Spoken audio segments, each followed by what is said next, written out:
Hi everyone, welcome to our channel test of science classes. हम लोग पढ़ रहे थे क्लास 9 का जो बायोलॉजी है उसमें chapter 5 fundamental unit of life यानी कि जीवन की मौलिक इकाई। और इस चैप्टर में हम लोगों ने कौन कौन से टॉपिक कवर कर लिए हैं उसको हम लोग जल्दी से एक बार देख लेते हैं।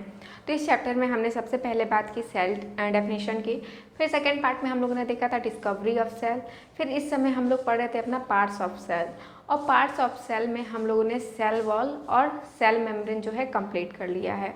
आज हम लोग पढ़ेंगे सेल का third part nucleus. But nucleus को स्टार्ट करने से पहले हम लोग प्रीवियस वीडियो में क्या पढ़ा था उसको एक बार जल्दी से देख लेते हैं, फिर आते हैं आज के अपने टॉपिक पे। तो हमने प्रीवियस वीडियो में क्या पढ़ा था, सेल वॉल के बारे में। सेल वॉल जो होता है सिर्फ और सिर्फ प्लांट सेल में ही पाया जाता है। जैसे मैंने आप लोग को बताया था, जो सेल होती है वो 2 टाइप्स की होती है। एक होता है एनिमल सेल और दूसरा होता है प्लांट सेल। ठीक, तो जो प्लांट में सेल पाया जाता है उसे हम लोग प्लांट सेल कहते हैं, और जो एनिमल में सेल पाया जाता है उसे हम लोग एनिमल सेल कहते हैं। तो यहाँ पे आप लोग देख सकते हैं ये क्या है, एनिमल सेल है। और एनिमल सेल में आप लोग देख रहे हैं कि इसमें क्या होती है, एक ही बाउंड्री पाई जाती है, एक ही मार्जिन पाई जाती है। इसी को हम लोग क्या कहते हैं, सेल मेम्ब्रेन कहते हैं। एनिमल सेल में क्या होता है, सिर्फ और सिर्फ क्या प्रेजेंट होता है, सेल मेम्ब्रेन प्रेजेंट होता है। लेकिन अगर हम बात करें प्लांट सेल की, तो प्लांट सेल में सेल मेम्ब्रेन और सेल वॉल दोनों ही प्रेजेंट होता है। प्लांट सेल में आप देखेंगे कि आपको यहाँ पे 2 बाउंड्री दिख रही होगी, एक बाहर वाली और एक इसके अंदर वाली। तो जो बाहर वाली बाउंड्री होती है उसे हम लोग सेल वॉल कहते हैं, और इसके अंदर की जो बाउंड्री होती है उसे हम लोग सेल मेम्ब्रेन कहते हैं। तो यहाँ पे आप लोग ध्यान देंगे कि जो प्लांट सेल होता है, प्लांट सेल में सेल वॉल और सेल मेम्ब्रेन दोनों ही प्रेजेंट होता है।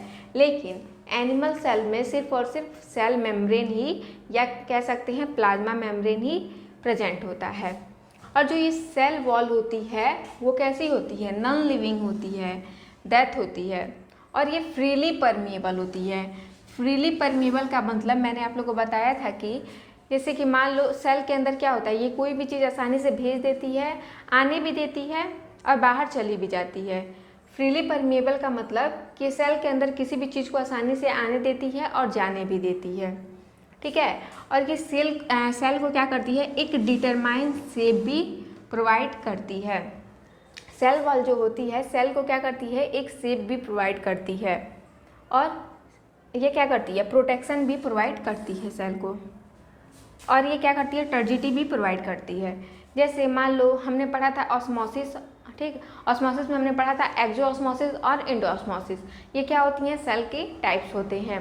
एक्सोऑस्मोसिस में हमने देखा था कि जो वाटर थी वो कहाँ चली जा रही थी, बाहर चली जा रही थी सेल के। और एंडोऑस्मोसिस में क्या हो रहा था, जो वाटर है वो सेल के अंदर आ जा रही थी, जिसके कारण जो सेल था वो फूल जा रहा था। तो सेल फूलती है तो उसके फटने के चांसेस भी बढ़ जाते हैं। तो जो सेल है वो फटे ना, और पानी जो बाहर से अंदर आ रहा है उसके प्रेशर को वो रोक सके, इसीलिए हम लोग क्या कहते हैं, इसे टर्जिटी प्रोवाइड करती है। ठीक है, तो इतना हम लोगों ने सेल वॉल में देख लिया था। इसके बाद से हम लोगों ने देखा था कि सेल वॉल और सेल मेम्ब्रेन में क्या क्या डिफरेंसेस जो है होते हैं। तो पहला डिफरेंस तो यही हो जाएगा कि ये सिर्फ और सिर्फ प्लांट सेल में पाई जाती है। और सेल मेम्ब्रेन में क्या होगा, सेल मेम्ब्रेन में क्या होगा कि सेल मेम्ब्रेन क्या होती है, प्लांट सेल और एनिमल सेल दोनों में ही प्रेजेंट होता है।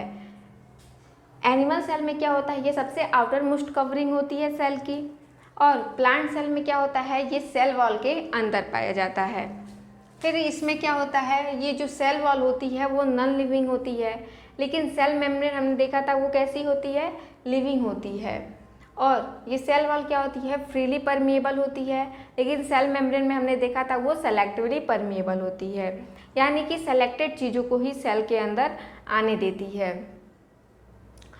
और जो सेल वॉल होती है वो कैसी होती है, रिजिड होती है, टफ होती है। लेकिन जो सेल मेम्ब्रेन होती है वो कैसी होती है, फ्लेक्सिबल होती है, और ये अब फ्लेक्सिबिलिटी के कारण ये वो अपना शेप भी चेंज कर सकती है। और इसका फंक्शन क्या होता है, ये सेल को क्या करती है, एक प्रोटेक्शन प्रोवाइड करती है, और उसमें क्या हो जाएगा फंक्शन सेल मेम्ब्रेन में कि वो सेल के अंदर का जो कंटेंट होता है उसको होल्ड करके रखती है, पकड़ के रखी हुई रहती है। तो इतना हम लोग ने प्रीवियस वीडियो में देख लिया था सेल वॉल और सेल मेम्ब्रेन में क्या क्या डिफरेंसेस होते हैं। अगर आपने ये वाला वीडियो नहीं देखा है तो लिंक डिस्क्रिप्शन बॉक्स में है, जल्दी से जाइए उसको देखिए।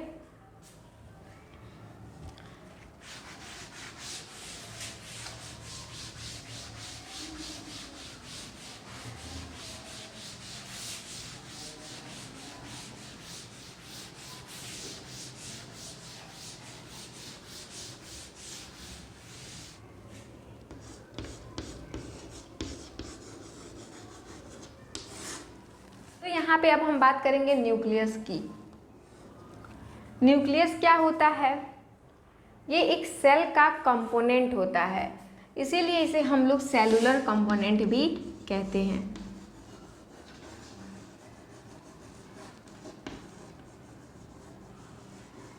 न्यूक्लियस क्या होता है? सेल का एक कंपोनेंट होता है, इसीलिए इसे हम लोग सेलुलर कंपोनेंट भी कहते हैं। और ये जो न्यूक्लियस होता है वो सेंट्रली लोकेटेड होता है। कहाँ? सेल में।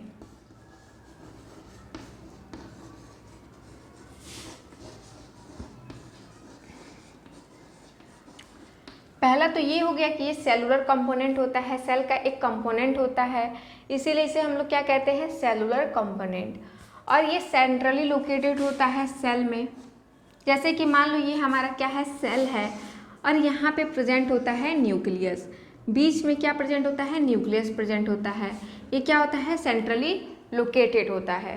ठीक, फिर इसमें क्या हो जाएगा? जो न्यूक्लियस होता है वो लार्ज होता है साइज में। न्यूक्लियस क्या होता है? लार्ज होता है। किसमें? साइज में।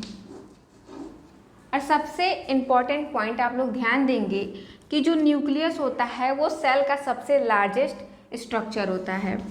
न्यूक्लियस ही क्या होता है? सेल का सबसे लार्जेस्ट स्ट्रक्चर होता है।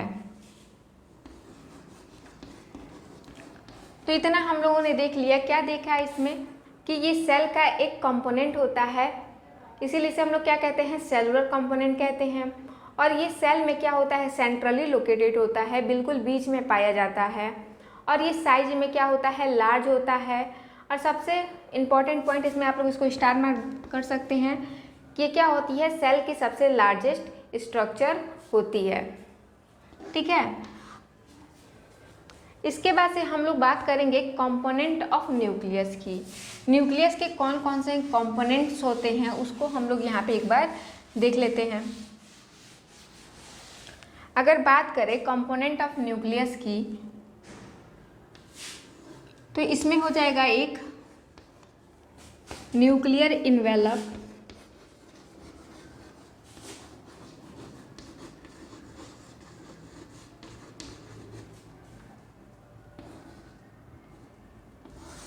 और दूसरा हो जाएगा न्यूक्लियोप्लाज्म।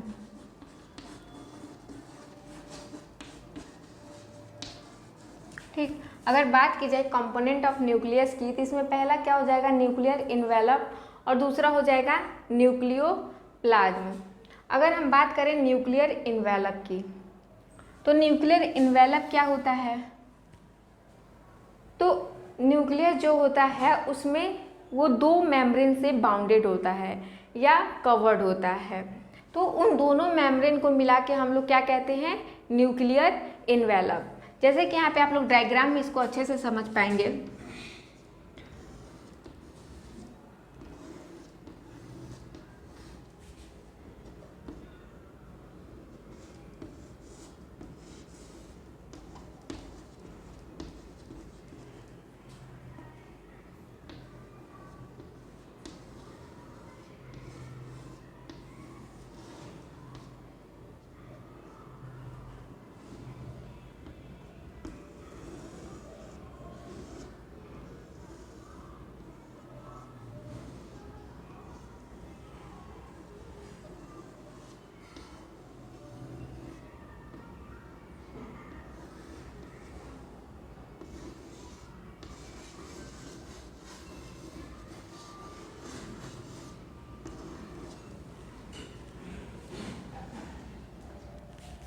जैसे यहाँ पे आप लोग देख सकते हैं ये न्यूक्लियस है, ये क्या होता है, दो मेम्ब्रेन से बाउंडेड होता है। ये क्या होता है, दो मेम्ब्रेन से कवर्ड होता है। एक न्यूक्लियस के अराउंड एक लेयर और दूसरा न्यूक्लियस के बाहर एक लेयर, और इन दोनों मेम्ब्रेन को ही मिला के हम लोग क्या कहते हैं, न्यूक्लियर इन्वेलप कहते हैं। अब इसमें कुछ प्रॉपर्टीज होती हैं, इसकी क्या क्या प्रॉपर्टीज होती हैं उसको हम लोग देख लेते हैं जल्दी से।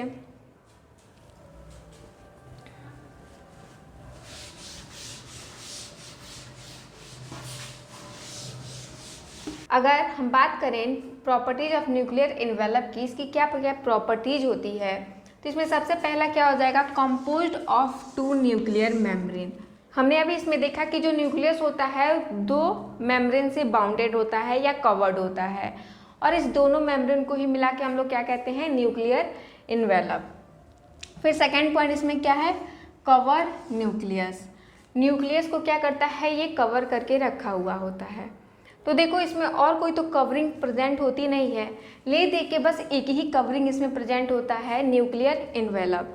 और न्यूक्लियर इन्वेलप ही क्या करता है, न्यूक्लियस को कवर करके रखा हुआ रहता है। तो इसमें पहला हम लोग ने देख लिया composed of two nuclear membrane, ये दो न्यूक्लियर मेम्ब्रेन से क्या होती है, कंपोज्ड होती है। फिर दूसरा कवर न्यूक्लियस, ये न्यूक्लियस को क्या करती है, कवर करके रखी हुई रहती है। फिर थर्ड इसमें क्या है, सेपरेट न्यूक्लियस एंड साइटोप्लाज्म, ये न्यूक्लियस एंड साइटोप्लाज्म को क्या करती है, सेपरेट कर देती है, अलग कर देती है। कैसे, तो इसको हम लोग थोड़ा यहाँ पे समझ लेते हैं।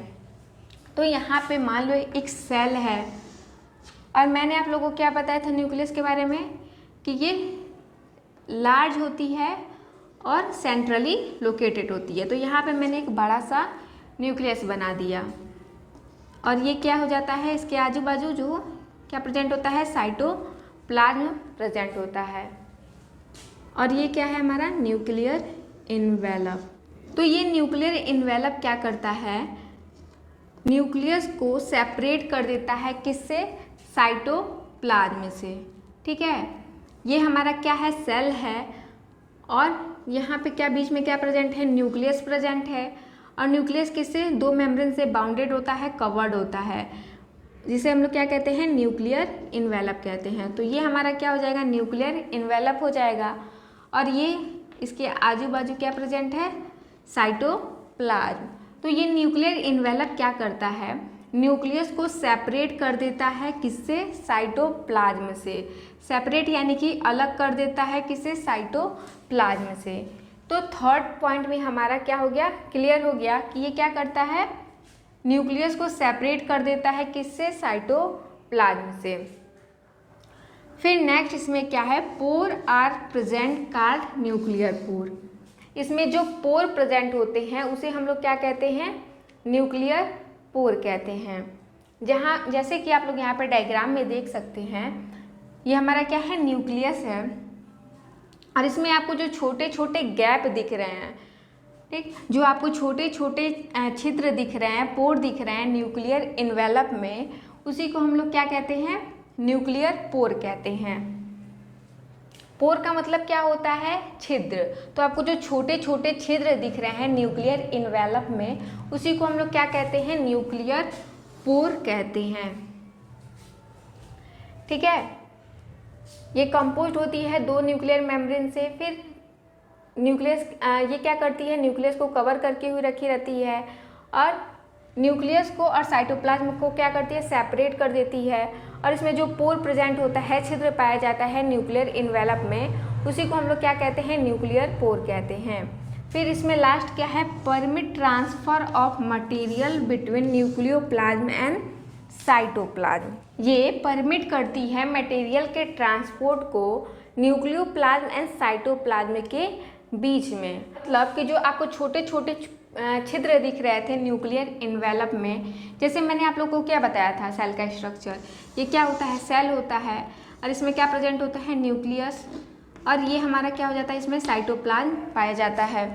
ठीक, तो इसमें जो न्यूक्लियर इन्वेलप में आपको छिद्र दिख रहे हैं, छोटे छोटे न्यूक्लियर इन्वेलप में जो आपको छिद्र दिख रहे हैं, वो क्या करते हैं, जो न्यूक्लियस के अंदर का कंटेंट होता है, जिसे हम लोग न्यूक्लियोप्लाज्म कहते हैं। जो न्यूक्लियस के अंदर का कंटेंट होता है जिसे हम लोग क्या कहते हैं, न्यूक्लियोप्लाज्म। न्यूक्लियस के बाहर का कंटेंट होता है जिसे हम लोग साइटोप्लाज्म कहते हैं। तो ये न्यूक्लियोप्लाज्म और साइटोप्लाज्म के बीच का जो सबस्टेंस होता है उसको आने जाने देता है, ट्रांसपोर्ट करने देता है। कौन? Nuclear pore.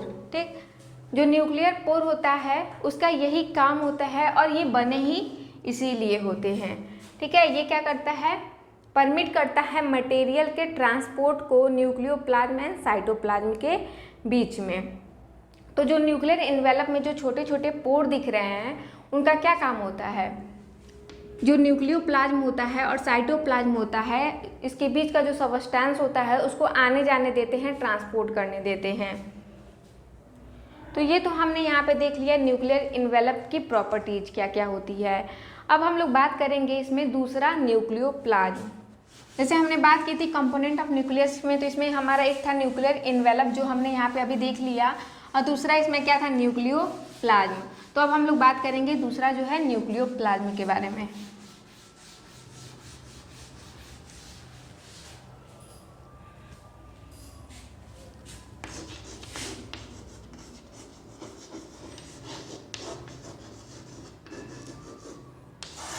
न्यूक्लियोप्लाज्म क्या होता है, न्यूक्लियस के अंदर का जो सबस्टेंस होता है उसी को हम लोग क्या कहते हैं, न्यूक्लियोप्लाज्म कहते हैं।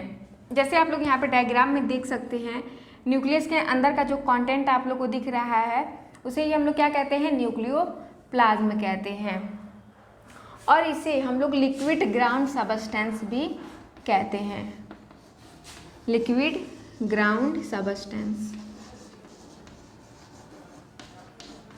अब इसे लिक्विड ग्राउंड सबस्टेंस क्यों कहते हैं, एक तो ये क्या होती है, लिक्विड होती है, और इसे हमने ग्राउंड क्यों बोला, क्योंकि ये न्यूक्लियस का क्या होता है, सबसे बेसिक पार्ट होता है, इसीलिए हम लोग क्या कहते हैं इसको, लिक्विड ग्राउंड सबस्टेंस।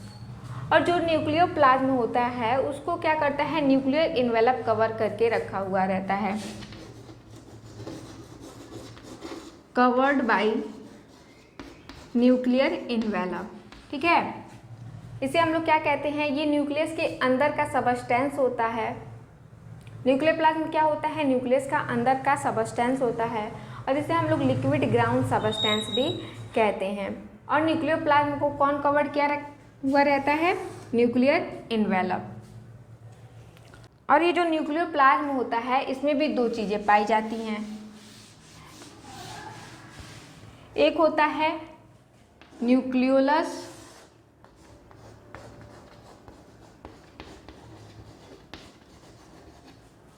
और दूसरा होता है क्रोमेटिन मटेरियल।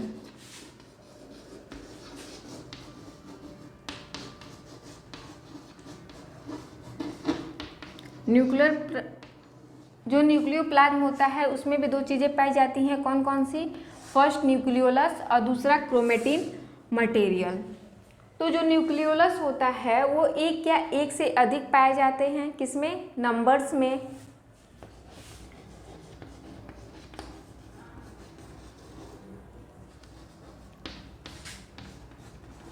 जो न्यूक्लियोलस होता है एक या एक से अधिक पाया जाता है नंबर्स में, और ये क्या करती है, प्रोटीन फॉर्मिंग सेंटर जिसे हम लोग राइबोसोम कहते हैं उसको फॉर्म करती है, प्रोटीन फॉर्मिंग सेंटर जिसे हम लोग क्या कहते हैं, राइबोसोम्स कहते हैं। न्यूक्लियोलस में हमने पहला देख लिया क्या, एक या एक से अधिक पाई जाती हैं नंबर्स में, और ये प्रोटीन फॉर्मिंग सेंटर जिसे हम लोग क्या कहते हैं, राइबोसोम कहते हैं, ये उसको फॉर्म करती है। जैसे मैंने आप लोग को बताया था कि जो सेल होती है वो बहुत सारी एक्टिविटीज़ करती हैं, तो उसके लिए उसे क्या चाहिए होता है, प्रोटीन चाहिए होता है। तो प्रोटीन बनाता कौन है, तो जो राइबोसोम्स होते हैं वो बनाते हैं प्रोटीन। और इन राइबोसोम्स को कौन बनाता है, तो इन राइबोसोम को कौन बनाता है, न्यूक्लियोलस बनाता है। ठीक है। तो न्यूक्लियोलस में हमने देख लिया एक या एक से अधिक पाए जाते हैं नंबर्स में, और ये प्रोटीन फॉर्मिंग सेंटर जिसे हम लोग राइबोसोम कहते हैं उसको फॉर्म करते हैं। दूसरा क्या है, क्रोमेटिन मटेरियल। तो क्रोमेटिन मटेरियल जो होता है वो कैसा होता है, इंटेंगल्ड मास होता है, किसका, थ्रेड लाइक स्ट्रक्चर का, यानी कि ये कैसा होता है, उलझा हुआ रहता है। जैसे आप सबने धागा देखा होगा, ठीक, अगर आप धागे को रील से निकाल देंगे तो आपको कुछ ऐसी संरचना जो है दिखेंगे, ठीक। तो ठीक इसी प्रकार का जो स्ट्रक्चर होता है किसका होता है, क्रोमेटिन मटेरियल का होता है। ये कैसा होता है, इंटेंगल्ड मास होता है, किसका, थ्रेड लाइक स्ट्रक्चर का, धागे की जैसी जो होती है इसकी संरचना होती है। फिर इसमें दूसरा क्या है, during cell division chromatin material get organised into chromosome. जब सेल में डिवीजन होता है तो जो क्रोमेटिन मटेरियल होता है वो कंडेंस हो जाता है, चिपक जाता है, और वो एक क्या करती है, शेप बना लेती है, जिसे हम लोग क्रोमोसोम्स कहते हैं, ठीक है। यहाँ पे आपको जो दिख रहा है ये क्या है, क्रोमेटिन मटेरियल है। जब सेल में क्या होता है, डिवीजन होता है तो वो एक डेफिनेट शेप बना लेती है, वो क्या होती है, कंडेंस हो जाती है, चिपक जाती है, और वो क्या करती है, एक शेप बना लेती है, और उसे ही हम लोग क्या कहते हैं, क्रोमोसोम कहते हैं। तो यहाँ पे ये वाला पॉइंट भी आप लोग को क्लियर हो गया होगा कि जब सेल में डिवीजन होता है तो जो क्रोमेटिन मटेरियल होता है वो कंडेंस हो जाता है, चिपक जाता है, और वो क्या करती है, एक शेप बना लेती है, जिसे हम लोग क्रोमोसोम कहते हैं, ठीक।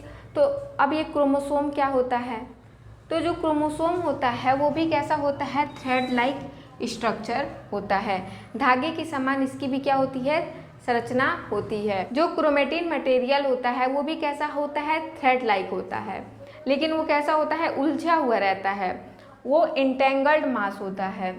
लेकिन जो क्रोमोसोम होता है इसका एक शेप होता है, ये भी कैसा होता है, थ्रेडी लाइक होता है, लेकिन इसका एक शेप होता है। फिर सेकेंड इसमें क्या पॉइंट है, विजिबल ड्यूरिंग सेल डिवीजन। ये कब विजिबल होता है, सिर्फ और सिर्फ सेल डिवीजन के टाइम पर। जब सेल में क्या होता है, डिवीजन नहीं होता तो ये कैसे होते हैं, बिखरे हुए होते हैं। जैसे कि यहाँ पे आप लोग डायग्राम में देख सकते हैं, ये क्या है, हमारा साइटोप्लाज्म है, और इसके अंदर क्या प्रेजेंट है, न्यूक्लियस, और इस न्यूक्लियस के अंदर क्या प्रेजेंट है, क्रोमेटिन मटेरियल। जब इसमें क्या होता है, डिवीजन होता है तो ये क्या कर लेता है, एक शेप बना लेता है, जिसे हम लोग क्या कहते हैं, क्रोमोसोम कहते हैं। और यहाँ पे एक बात और ध्यान देंगे कि जो क्रोमोसोम होती है उसके नंबर क्या होते हैं, एकदम फिक्स होते हैं। जैसे अगर हम बात करें मनुष्य की, तो मनुष्य के अंदर क्रोमोसोम की संख्या कितनी होती है, 46 होती है, ठीक। अगर वैसे ही बात करें कि जो मनुष्य है उसके अंदर क्रोमोसोम की संख्या 46 है, तो इसका जो चाइल्ड होगा इसके अंदर भी क्रोमोसोम की संख्या कितनी होनी चाहिए, 46 ही होनी चाहिए, ना ही एक घटना चाहिए और ना ही एक बढ़ना चाहिए। जो क्रोमोसोम होता है वो किस चीज़ का बना होता है, दो चीज़ से मिलकर बना होता है, डीएनए और प्रोटीन से। जैसे मैंने आप लोग को सेल का स्ट्रक्चर बताया था कि जो सेल होता है उसमें क्या पाया जाता है, न्यूक्लियस, और इस न्यूक्लियस में क्या प्रेजेंट होता है, क्रोमोसोम प्रेजेंट होता है, और इस क्रोमोसोम में क्या पाया जाता है,